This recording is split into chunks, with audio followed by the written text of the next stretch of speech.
नमस्कार साथियों, आज मैं चर्चा कर रहा हूं इस पंच महाभूत से बने हुए शरीर के अंदर अगर कोई रोग पैदा हो जाता है तो उस रोग को कैसे ठीक किया जाए। और वो भी रोग ऐसा रोग जिसको आज कहते हैं कि असाध्य रोग है। सारा जिंदगी दवा खानी पड़ेगी, दवा खाते खाते आपको दिखना बंद हो जाएगा, दवा खाते खाते आपके पैर सुन्न हो जाएंगे, दवा खाते खाते घबराहट और बेचैनी बढ़ जाएगी। उस रोग का इलाज मैं आज बताने जा रहा हूं, जिसके लिए दवाई का प्रयोग करते करते अचानक अटैक आ जाता है या पैरालाइज हो जाता है या किडनी डैमेज हो जाती है। और अगर आप दारू पीते हैं या चाय ज़्यादा पीते हैं तो ऐसे आदमी को लीवर सर्राइसिस भी हो जाता है। कौन सा है वो रोग? और उस रोग का नाम है शुगर, डायबिटीज़, और जिसको संस्कृत में कहते हैं प्रमेह।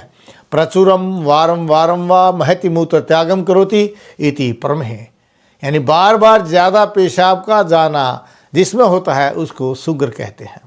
आयुर्वेद में ये शुगर 20 प्रकार का है और 20 प्रकार के शुगर में जब ये 18 क्रॉस कर जाता है तब एलोपैथी साइंस कहता है कि आपका बॉर्डर लाइन आ गया है। और जब ये बॉर्डर लाइन आ जाता है तो समझो आपका हृदय जो है घबरा जाता है, बगैर किसी चिंता होते हुए भी एक चिंतित हो जाते हैं और आपके शरीर के अंदर बीमारियों का भंडार बनता चला जाता है क्योंकि आप घबरा जाते हैं। लेकिन कोई घबराने की आवश्यकता नहीं है, मात्र इन 5 चीज़ों का प्रयोग कीजिए जिससे पंच महाभूत नियंत्रित रहेंगे। और पंच महाभूत समदोष समग्नि समधातु मल क्रियाश्च प्रसन्नात्म इंद्रिय स्वस्थिति अभिधीयते। स्वास्थ्य उसी को कहते हैं कि जब पंच महाभूत आपके अंदर नियंत्रित हों, आपकी सप्त धातुएं नियंत्रित हों, आपकी जठ अग्नि नियंत्रित हो और सभी दोष और दुष्य भी नियंत्रित हों, मलमूत्र समय पर चले जाएं, आपके अंदर एनर्जी और चुस्ती फुर्ती हो तो आपको कोई भी रोग नहीं बन सकता। हाँ, आपने ठीक सुना, मैं बात कर रहा हूँ शुगर रोग की। और इस शुगर में आप क्या प्रयोग करें कि आपको डॉक्टर ये ना कहें कि आपको दादा को तो थी या नहीं, आपके माता पिता को शुगर है या नहीं। कोई घबराने की आवश्यकता नहीं, कोई हेरिडिटी कैरेक्टर नहीं आएगा, न आपके बच्चों के अंदर जाएगा। कोई भी आदमी सदा शुगर से मुक्त रहेगा क्योंकि यह तरीका आयुर्वेद का है। महर्षि चरक ने बताया है और हमारा अनुभव कहता है, क्योंकि हमारे औषधालय में जो लोग आते हैं हम उनको खूब घी खिलाते हैं, मीठा खिलाते हैं और शुगर को बढ़ने नहीं देते। और हमारे यहाँ जो दवाई प्रयोग करता है, कभी आंखें कमज़ोर नहीं होती, कभी घुटने कमज़ोर नहीं होते, कभी एलर्जी का रोग नहीं बनता, कभी नपुंसकता नहीं आती, ना पैर सुन्न होते, ना पिंडलियों में दर्द होता, ना पैरों में जलन होती, नींद बड़ी अच्छी आती, क्योंकि हम शुगर के कारण को दूर करते हैं। आप लोग शुगर का इलाज करते हैं, इसलिए मैं ये 5 चीज़ें आपको बता रहा हूँ। पूरी वीडियो ध्यान से सुनना और कैसे किस चीज़ का कब प्रयोग करेंगे इसको ज़रा ध्यान से सुनना है।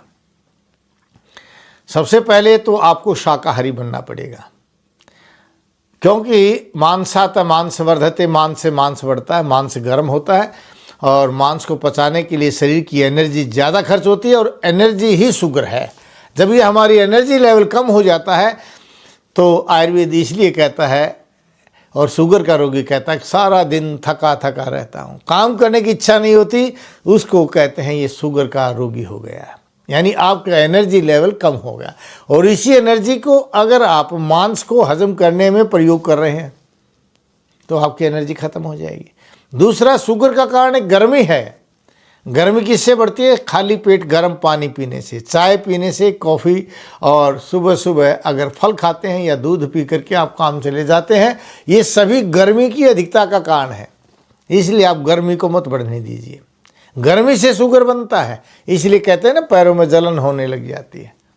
शुगर में कहीं कमर में जलन हो जाती है, स्थान विशेष पर बीपी बढ़ जाता है, पैरालाइज ब्रेन हेमरेज हो जाता है, क्योंकि सब गर्मी है। जब खून में गर्मी आ जाती है तो गर्मी रोग बन जाता है। और पूरी वीडियो को जब ध्यान से सुनेंगे आपको आश्चर्य हो जाएगा क्यों हमारे बुजुर्ग जो थे मीठा खाते थे फिर भी शुगर नहीं होता था। वजह क्या थी कि खूब घी खाते थे, वो मक्खन खाते थे, घी खाते थे, सारा दिन दूध पीते थे, रात को दूध पीते थे। लेकिन आप लोग न दूध लेते हैं न घी खाते हैं, इसलिए प्रत्येक व्यक्ति शुगर का रोगी बनता जा रहा है। पहले गरीब से गरीब आदमी भी जब बच्चा पैदा होता था तो जच्चा को कम से कम 10 किलो घी खिलाते थे, जो लेटी रहती थी, काम नहीं करती थी, लेटे लेटे 1 महीने में 10 किलो घी हजम होता था, वो कभी बीमार नहीं होती थी। लेकिन आज हमें भ्रमित कर दिया गया कि घी नहीं खाना चाहिए, घी से कोलेस्ट्रॉल बढ़ता है, फैटी लीवर होता है। लेकिन आपको घी बंद करा करके ड्राई फ्रूट्स बता दिए गए। 2 ड्राई फ्रूट खाने के लिए, 2 बादाम खाने के लिए 400 दंड मारी जाती है, तब जाके हजम होते हैं। आपको बादाम बता दिया गया, इसलिए आप रोगी हैं। आपने उस चीज़ को छोड़ दिया जो लेटे लेटे हजम हो जाता है, 1 महीने में 10 किलो हो जाता है। आप कम से कम 3 किलो घी तो खा जाइए। खैर, ये मैं आपको पूरा उदाहरण इसलिए दे रहा हूँ कि आपको विश्वास होना चाहिए कि हमारे पूर्वज क्यों शुगर रही थी। 1-1 किलो मीठा खाने वाले व्यक्ति, खूब मीठा खाने वाले व्यक्ति कभी शुगर नहीं होता था। कारण था कि सुबह सुबह भोजन कर लेते थे, सुबह उठते ही पेट पूजा, बाद में काम दूजा, सुबह उठते ही रोटी खा लेते थे और कभी शुगर नहीं होता था। आप भी ऐसा ही कीजिए, सुबह सुबह ठंडा पानी पी करके, नहा धो करके भोजन कर लीजिए। और भोजन में अगर मूंग की दाल का प्रयोग करते हैं, उसमें अच्छा घी डाल करके, ये नंबर 1 चीज़ है जो आपको रोज़ाना प्रयोग करनी है। मूंग की दाल छिलके वाली होनी चाहिए, अच्छा घी के साथ आप दिन में 1 बार अवश्य प्रयोग कीजिए। और दिन में 1 बार चावल का अवश्य प्रयोग कीजिए। और चावल के साथ अगर मूंग मिला लेते हैं, मूंग की दाल मिलाते हैं, तो बहुत बढ़िया काम करते हैं। यानी आपको मूंग की दाल का प्रयोग करना है जो आपके आयरन को बनाएगी, लघु सुपाच्य है। आपको चावल का प्रयोग करना है जो आपके अंदर कार्बोहाइड्रेट्स को पूरा करेगी। लेकिन लघु सुपाच्य होने के कारण जो कफ को पैदा नहीं होता और कफ न बनने के कारण आपका शुगर जो है ठीक हो जाता है। क्योंकि आयुर्वेद कहता है कि शुगर का कारण कफ है। कफ क्या है? जो आपका डाइजेशन नहीं हो रहा, अनडाइजेशन के कारण शरीर के अंदर जो कफ बनता है वो मधुर रस होता है। और ये मधुर रस जब यूरिन के द्वारा या ब्लड के द्वारा बाहर निकलता है तो इसको कहते हैं मधुमेह, डायबिटीज। यानी लघु सुपाच्य होने के कारण अगर इसको मूंग की दाल के साथ खाया जाए तो यह आपके शुगर को नियंत्रित करेगा और शुगर बनने नहीं देगा आपको। तीसरी चीज, सुबह उठते ही आपको हर्ड का प्रयोग करना है। 1/4 चम्मच हर्ड सुबह सुबह, रात को भिगो दीजिए, सुबह उठते ही लैट्रिन जाने से पहले 1/4 चम्मच आप हर्ड खा लीजिए। हरति रोगानीति हर्ड, जो शरीर के सभी रोगों को नष्ट करती है और जो माता की तरह से आपके शरीर की रक्षा करती है रोगों से। इस हर्ड का प्रयोग आप सुबह सुबह 1/4 चम्मच कर लीजिए। और भोजन के बाद में आंवले का प्रयोग कर लीजिए। और भोजन के तुरंत पहले बहेड़े का प्रयोग कर लीजिए। 1/4 चम्मच बहेड़ा पाउडर बना लीजिए, अपने घर ला करके पीस लीजिए। और 1/4 चम्मच ही आंवला खाने के बाद आप प्रयोग कीजिए। ये 5 चीज़ें आप लगातार प्रयोग करके देखिए, आपका अगर बीपी बढ़ा हुआ ठीक हो जाएगा, कब्ज है तो वो ठीक हो जाएगी, आंखों से कम दिख रहा है तो वो ठीक होने लग जाएगा, पैरों में जलन हो रही है यानी नसें ब्लॉकेज बढ़ती जा रही है तो नसें खुल जाएंगी, पैरों की जलन खत्म हो जाएगी। आपके अंदर नपुंसकता आ गई है या काम करने की इच्छा नहीं होती, सत्सा निकला रहता है, धीरे धीरे ताकत आ जाएगी, एनर्जी आ जाएगी और शरीर के अंदर बीटा सेल्स इंसुलिन बनाना शुरू कर देंगे। आपको बाहर से इंसुलिन की आवश्यकता नहीं पड़ेगी। ये मेरा अनुभव है 39 वर्ष का और ये मेरे शास्त्रों में लिखा हुआ है। और आप इस तरह से अगर ये चीज़ें करते हैं तो आप सदा के लिए शुगर से मुक्त रह सकते हैं। लेकिन ये अवश्य ध्यान रखिए कि रात को सोते समय अपने नाक में आपने गाय का घी अवश्य डालना है। क्यों डालना है? क्योंकि शरीर में 2 प्रकार के दोष हैं, एक शारीरिक जो आहारजन्य है और दूसरा मानसिक जो मन से पैदा होते हैं। इसलिए मेरे अनुभव है, मेरे यहाँ जो रोगी आते हैं मैं देखता हूँ कि वे बहुत ज़्यादा टेंशन के रोगी होते हैं। यानी अगर आपको टेंशन है तो वहाँ आहार की आवश्यकता नहीं है, वहाँ आपको नाक में घी डालना है सोते दफ़े। नाक में सोते समय घी डालने से आपका डिप्रेशन नहीं बनेगा, नींद अच्छी आएगी और आपकी सोच का प्रभाव, कहते हैं ना चिंता चिता से बड़ी होती है, बड़ी है चिंता चिता से, तो आप चिंता का प्रभाव, सोच का प्रभाव शरीर पर ना आए तो रात को सोते समय नाक के अंदर गाय का घी डाल लीजिए। और गाय का घी भी अगर अर्जुन आदि घृत बन जाए तो अति उत्तम है। लेकिन अर्जुन आदि घृत कैसे बनाना है, इस पूरी प्रक्रिया को आप सुन लीजिए। आप 2 किलो दूध ले लीजिए और उस 2 किलो दूध में अर्जुन की छाल ताज़ा आधा पाव डाल लीजिए और उस 2 किलो दूध में आप 1 किलो पानी डाल लीजिए और सारा दिन मंदी आंच पर उसको उबालिए। अगर मिट्टी के बर्तन में है और मिट्टी का बर्तन आपके पास नहीं है तो आप लोहे की काली कढ़ाई ले लीजिए। इस काली कढ़ाई के अंदर, लोहे की कढ़ाई के अंदर आधा पानी डाल करके मंदी मंदी आंच पर सारा दिन इसको उबलने दीजिए। शाम को जब ये ठंडा हो जाए, शाम को जब ये लाल रंग का हो जाए तो इसमें से वो अर्जुन की जो छाल डाली थी आपने वो निकाल दीजिए और उसको फिर दही जमा दीजिए। सुबह उठ करके दही को मथनी के द्वारा बिलो करके आप लस्सी और मक्खन को अलग कर लीजिए। लस्सी को पी जाइए ठाठ से, जो आपके अंदर निद्रा रोग को, अनिद्रा रोग को दूर करेगी, आपके मानसिक शक्ति देगा और आपकी याददाश्त को तेज करेगी। और जो मक्खन आपने निकाला है उस मक्खन को मंदी आंच पर घी निकाल लीजिए और इस घी को आप नाक में डालिए। और अगर आप ये मेहनत नहीं कर सकते तो हमारे औषधालय से कुरियर से भी आप मंगवा सकते हैं। किसी भी प्रकार का डिप्रेशन है, अनिद्रा है या सोच के कारण लोग कहते हैं मैं जैसी चिंता करता हूँ या करती हूँ तो मेरा शुगर बढ़ जाता है, अचानक शुगर मेरा हाई हो जाता है, अचानक शुगर मेरा कम हो जाता है, उसकी वजह है एकमात्र आपकी टेंशन। और अगर ऐसी आपको शिकायत है कि अचानक आपका बढ़ गया और अचानक शुगर कम होगा, फिर आप भागते हैं डॉक्टर के पास, परेशान हो जाते हैं, तो वहाँ ऐसे रोगियों को मैं बताना चाहता हूँ कि वो आप हमारे द्वारा बनाए गए इस अर्जुन आदि घृत का प्रयोग कर लीजिए। आपको अचानक कम या ज़्यादा होने वाला, स्ट्रेस के कारण होने वाला ये शुगर जो है आपको परेशान नहीं करेगा, डायबिटीज़ आपको परेशान नहीं करेगी बिल्कुल। और एक बात ज़रूर ध्यान में रखिए कि शाम को भी अगर आप सोने से 1 घंटा पहले खाते हैं और 10 कदम घूम लीजिए या 20 कदम घूम लीजिए, खाते ही मत लेटिए। और सुबह भी खा करके 5-10 मिनट लेटना है, फिर आपने काम करना है।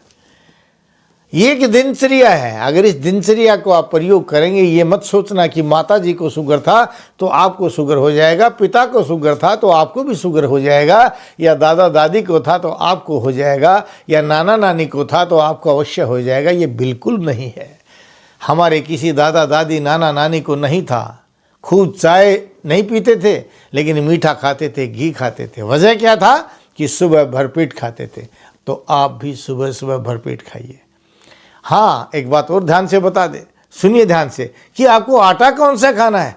5 किलो गेहूं के अंदर 2 किलो चने मिलाकर 1 किलो जौ मिला लीजिए। इस मोटे आटे को खाइए। अब सर्दियों में आजकल बथुआ आता है तो बथुए की सब्जी ले लीजिए, पालक ले लीजिए, मूली का रस ले लीजिए। कैसे इसका प्रयोग करना है, बथुए का रस निकाल करके आटे में मिला दीजिए या मूली का रस निकाल करके आटे में मिला लीजिए। इस तरह से, नहीं तो सब्जी जो आपने खानी है उनका रस नहीं निकालना। चाहे बथुआ खाइए, पालक खाइए, और कोई सी भी हरी सब्जी आप प्रयोग करते हैं जिसमें पानी नहीं निकालना, उस पानी को अंदर ही सुखाना, तभी सब्जी बनानी। जब पानी रहित आप सब्जी बनाते हैं तो वो टेस्ट भी अच्छा नहीं रहेगा। आप इस तरह से खा करके देखिए, जो आपके शरीर के अंदर लाभ प्राप्त करेगा वो आपको हमेशा के लिए शुगर से निश्चिंत रखेगा। क्योंकि शुगर जो है एक दिनचर्या का रोग है, आपके डाइट सिस्टम की एक बीमारी है। जो आप लोग दोपहर में भोजन करते हैं, क्यों आपको बीमार करता है? क्योंकि जिसने आपको भोजन दिया है, घर से जिसने भोजन बनाया, चाहे माता थी, बहन थी या पत्नी थी, उसके मन में एक शंका होती है, पता नहीं भोजन किया कि नहीं किया। जब मन के अंदर ये भाव होता तो भोजन पूर्ण ताकतवर नहीं होता। इसलिए सुबह भोजन बनाने वाले के सामने करके चलिए, आपकी बीमारी ठीक हो जाएगी। भोजन और भजन एकांत और शांत होना चाहिए। भोजन को आप घर में बैठ करके बनाने वाले के सामने सराहना करते हुए कीजिए। और भोजन के बीच में हमेशा पानी का प्रयोग कीजिए। पानीयम प्राणिनाम प्राणा, पानी प्राणियों का प्राण है।